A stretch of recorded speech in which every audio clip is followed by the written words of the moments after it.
আমার এক প্রশ্নকারী ভাইয়ের প্রশ্ন হলো, আহলে হাদিস কাদেরকে বলা হয়? উত্তরে আমি বলবো, আহলে হাদিস দুই প্রকার। এক প্রকার আহলে হাদিস প্রকৃত আহলে হাদিস।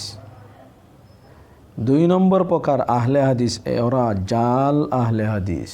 বর্তমানে যারা আহলে হাদিস বলে ডাকডুল পিটায়, নিজেদেরকে আহলে হাদিসের পরিচয় দেয়,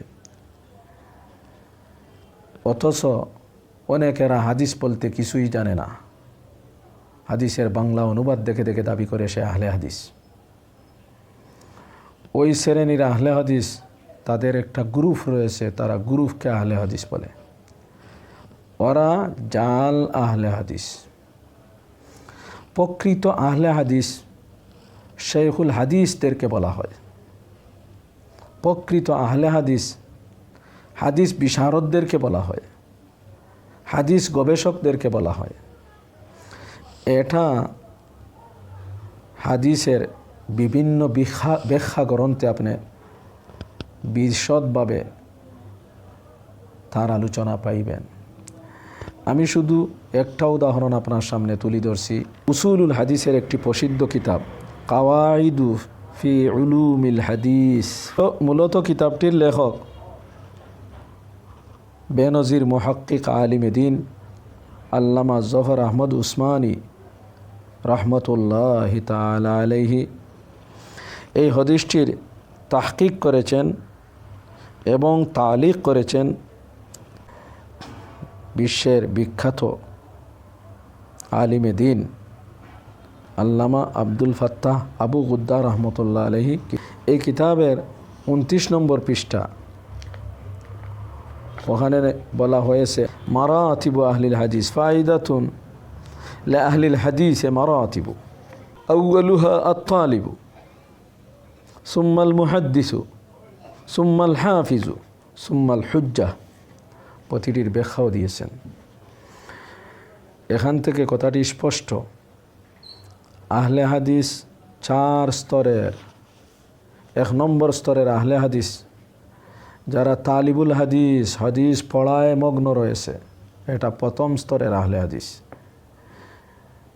যেমন তখসিস ফি উলুমিল হাদিস যারা পড়ে, আত-তাকমিল ফিল হাদিসিন নববী এই জামাতে লেখাপড়া করে, তখসুস ফি উলুমিল হাদিসে লেখাপড়া করে। ওরা হলো প্রথম স্তরের আহলে হাদিস। দ্বিতীয় স্তরের আহলে হাদিস মুহাদ্দিস সাহাব, যিনি পড়ান তাদেরকে। তৃতীয় স্তরের আহলে হাদিস যিনি হাফিজ, যিনি অনেক হাদিসের হাফিজ। চতুর্থ স্তরের আহলে হাদিস যিনি হুজ্জত, হাদিস গবেষণায় তিনি মতামত ব্যক্ত করার মতো অভিজ্ঞতা রাখেন এবং তার মতামত তখনকার সমাজের উলামায়ে কেরামরা, বিজ্ঞজনরা গ্রহণযোগ্য মনে করেন। তিনি হলেন হুজ্জত। 4 প্রকারের উলামায়ে কেরাম হলেন আহলে হাদিস। প্রথম প্রকারের উলামায়ে কেরাম যারা প্রাথমিকভাবে হাদিস পড়ার ছাত্র, হাদিস পড়তেছে কোনো মুহাদ্দিস সাহেবের সামনে ধারাবাহিক তরতিবে। দ্বিতীয় প্রকারের আহলে হাদিস খুদ মুহাদ্দিস সাহেব। তৃতীয় প্রকারের আহলে হাদিস হাফিজুল হাদিস সাহেব। চতুর্থ প্রকারের আহলে হাদিস যিনি হুজ্জত পর্যায়ের, যার কথা হাদিস ব্যাখ্যায় গ্রহণযোগ্য। এছাড়া অতিরিক্ত যারা কোনোদিন হাদিস পড়ে নাই, সেও আহলে হাদিস। এমনকি যে মহিলা কোনোদিন মাদ্রাসায় লেখাপড়া করে নাই, সেও বিলে আহলে হাদিস, তার বাচ্চারাও আহলে হাদিস। যে পুরুষ আরবি পড়ার জন্য মাদ্রাসার আঙ্গিনায় আসে নাই, সেও আহলে হাদিস। ওরা প্রকৃত আহলে হাদিস নয়, ওরা জাল আহলে হাদিস। একটি সংগঠন করে তাদেরকে নাম আহলে হাদিস দিয়েছে।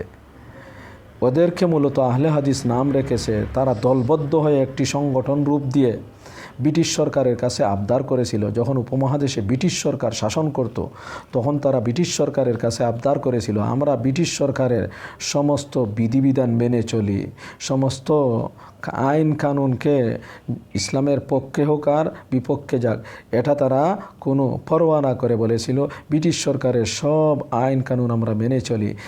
এক জমাত উলামায়ে কেরাম ফতোয়া দিয়েছে ব্রিটিশ সরকারের বিরুদ্ধে জেহাদ করা ফরজ, আমরা কিন্তু ব্রিটিশ সরকারের বিরুদ্ধে জেহাদ করা হারাম বলি। ব্রিটিশ সরকারের বিরুদ্ধে জেহাদ করা হারাম বলে আব্দুল হক বানারসি আরও ভিন্ন উলামায়ে কেরাম আহলে হাদিস দাবিদার ব্রিটিশকে খুশ করার জন্য, ব্রিটিশ সরকারকে খুশ করার জন্য এবং তার অনুদান গ্রহণ করার জন্য, অনুদান খাওয়ার জন্য কিতাব পর্যন্ত লিখেছে। এবং ব্রিটিশ সরকারের কাছে তারা আনয় বিনয় করে অনুরোধ জানিয়েছে যে আমাদের গ্রুপের নাম দেওয়া হোক আহলে হাদিস সরকারিভাবে। তখন 1886 ইংরেজি সালে ব্রিটিশ সরকার ভারতের বিভিন্ন আদালত থেকে তাদের নাম আহলে হাদিস ঘোষণা করে লিখিতভাবে পরোয়ানা জারি করেছেন। তখন থেকে একটি গ্রুপ তৈরি হয়েছে আহলে হাদিস বলে। ওরা হলো জাল আহলে হাদিস, প্রকৃত আহলে হাদিস নয়। প্রকৃত আহলে হাদিস হাদিস বিশারদ, হাদিস নিয়ে যারা লেখাপড়ায় মগ্ন, ওরা প্রকৃত আহলে হাদিস। তাই আমি বলছি, আহলে হাদিস বলতে আপনি ভালোভাবে মনে রাখবেন, আহলে হাদিস দুই প্রকার। এক প্রকারের আহলে হাদিস হাদিস বিশারদগণ, ওরা হলেন প্রকৃত আহলে হাদিস। দ্বিতীয় প্রকারের আহলে হাদিস হলো যারা নিজেদেরকে আহলে হাদিস দাবি করে আকাবির ইমামগণকে অমান্য করার জন্য, বিশেষ করে ফিকহুল হাদিস, হাদিস গবেষণায় যারা ইমাম, হাদিস গবেষণায় ইমাম। হাদিসের গবেষণা দুই ধরনের হয়ে থাকে। একটা হাদিসের মতন ও সনদের গবেষণা। হাদিসের মতন ও সনদের গবেষণায় ইমাম হলেন যেমন সিহাসিত্তার ইমাম সাহেবগণ অগয়র। এবং একটা হলো হাদিসের মানা ব্যাখ্যা গবেষণা। হাদিসের মানা ব্যাখ্যা গবেষণায় ইমাম হলেন যেমন 4 মযহবের বড় বড় ইমামগণ। এই 4 মযহবের বড় বড় ইমামগণ হাদিসের মানা এবং ব্যাখ্যা গবেষণায় ইমাম হওয়ার কারণে সিহাসিত্তার মুসন্নিফরা কোনো না কোনো হাদিস ব্যাখ্যায় গবেষণাকারীদের অনুসরণ করে থাকেন। ঠিক ইমাম বুখারী রহমতুল্লাহ আলাইহি এভাবে ইমাম শাফি রহমতুল্লাহ আলাইহির অনুসরণ করেন, তিনিও হলেন শাফি মযহবী। হযরত ইমাম আহমদ ইবনে হাম্বল রহমতুল্লাহ আলাইহির মযহব অনুসরণ করেন ইমাম আবু দাউদ রহমতুল্লাহ আলাইহি, তিনি হলেন হাম্বলি মযহবী। এভাবে সিহাসিত্তার মুসন্নিফগণ রহমতুল্লাহি তাআলা আলাইহিম কোনো না কোনো হাদিসের ব্যাখ্যা ফেকা গবেষণাকারী ইমামের অনুসরণ করেন, কোনো মুজতহিদ ইমামের অনুসরণ করেন। কিন্তু এ সমস্ত ইমামগণকে অনুসরণ না করার জন্য, নিজের মন গড়া ব্যাখ্যা মোতাবিক জীবন চলার জন্য একগুলো মানুষ তৈরি হয়েছে। তারা নিজেদেরকে নাম দিয়েছে আহলে হাদিস বলে।